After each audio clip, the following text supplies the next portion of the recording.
میرے محترم بھائیوں، بزرگوں اور دوستوں، میری اور آپ کی بلکہ ساری دنیا کے سارے انسانوں کی کامیابی اللہ رب العزت نے اپنے پورے کے پورے دین میں رکھی ہے، اور اس دین کی بنیاد ہی لا الہ الا اللہ محمد الرسول اللہ صلی اللہ علیہ وسلم۔ اس کلمہ کے معنی کیا ہیں؟ اللہ کے سوا کوئی عبادت کے لائق نہیں، اور حضرت محمد صلی اللہ علیہ وسلم اللہ کے رسول ہیں۔ اس کلمہ کا مقصد کیا ہے؟ اللہ سے سب کچھ ہونے کا یقین ہمارے دلوں کے اندر آ جائے، اور مخلوق سے کچھ بھی نہ ہونے کا یقین، نبی کریم صلی اللہ علیہ وسلم کے طریقوں پر چل کر کامیابی کا یقین، اور غیر کے طریقوں پر چل کر ناکامی کا یقین ہمارے دلوں میں آ جائے۔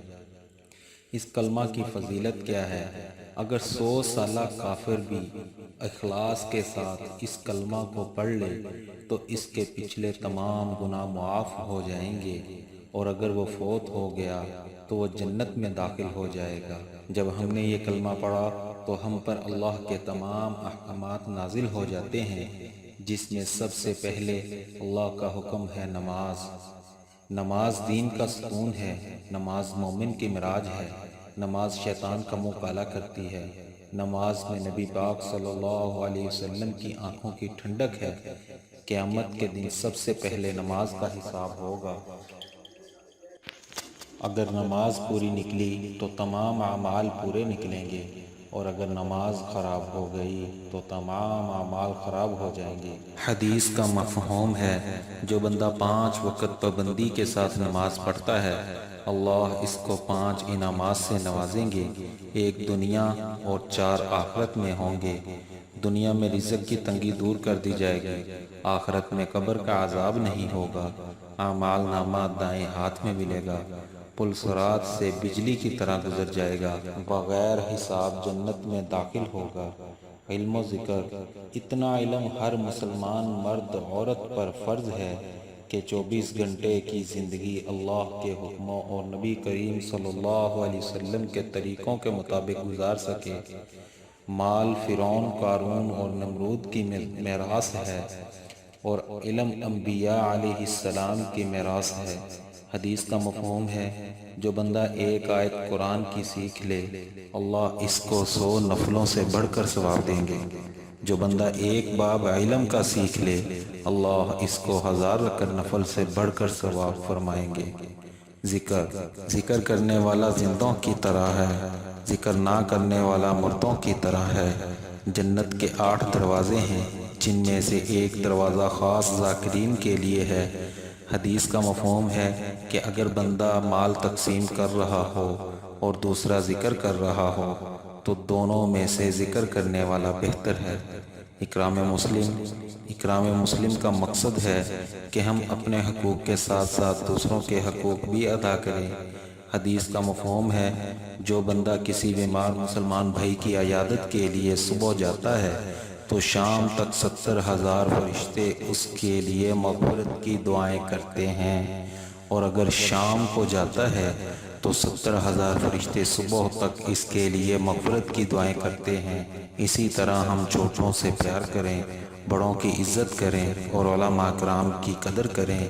رسول پاک صلی اللہ علیہ وسلم نے فرمایا، جس میں یہ 3 صفات نہیں وہ ہم میں سے نہیں۔ اخلاص نیت، ہم کوئی بھی کام کریں تو اخلاص کے ساتھ کام کریں، اللہ کی رضا کے لیے کریں۔ حدیث کا مفہوم ہے، اخلاص والے ہدایت کے چراغ ہیں۔ اخلاص کی وجہ سے اللہ رب العزت بڑے بڑے فتنوں کو دور کر دیتے ہیں۔ ایک اور حدیث کا مفہوم ہے، بنی اسرائیل میں قحط آ گیا اور کھانے پینے کو کچھ نہیں تھا۔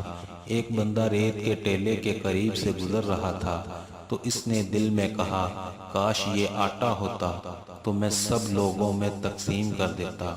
وقت کے نبی پر اللہ تعالیٰ کی طرف سے وحی آئی، اس بندے کو بتا دو کہ میں نے تیرے نامہ اعمال میں اتنے ہی آٹے کا صدقہ ثواب لکھ دیا ہے۔ دعوت و تبلیغ کا مقصد ہے کہ ہم خود بھی نیک کام کریں اور دوسروں کو بھی نیکی کی تلقین کریں۔ خود بھی برائی سے بچیں اور دوسروں کو بھی برائی سے منع کریں۔ پہلے اس کام کے لیے اللہ کی طرف سے اللہ کے نبی آتے تھے۔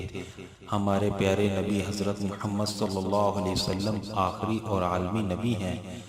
آپ کے بعد کوئی نبی نہیں آئے گا، اور یہ نبوت والا کام اللہ تعالیٰ نے اپنے پیارے حبیب صلی اللہ علیہ وسلم کی امت کے ذمے لگایا ہے۔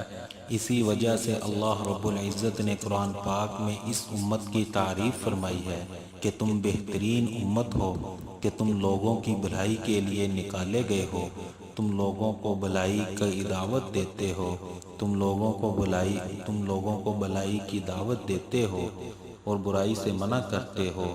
اب میرے بھائیوں، قرآن پاک کی اس آیت سے معلوم ہوتا ہے تبلیغ کا کام صرف ثواب نہیں بلکہ ہماری ذمہ داری بھی ہے۔ اس کام کو سیکھنا بھی ہے، سکھانا بھی ہے اور آگے ساری دنیا تک پہنچانا بھی ہے۔ اس کو سیکھنے کے لیے بزرگوں نے ایک ترتیب بنائی ہے کہ 4 ماہ لگا کر اس کام کو سیکھیں اور پھر زندگی بھر دوسروں کو سکھاؤ۔ فضیلت: میرے دوستو، اس راستے پر چلتے ہوئے جو آپ کے اوپر گرد و غبار لگے گا، اس پر جہنم کی آگ تو چھوڑو، دھواں بھی نہیں لگے گا۔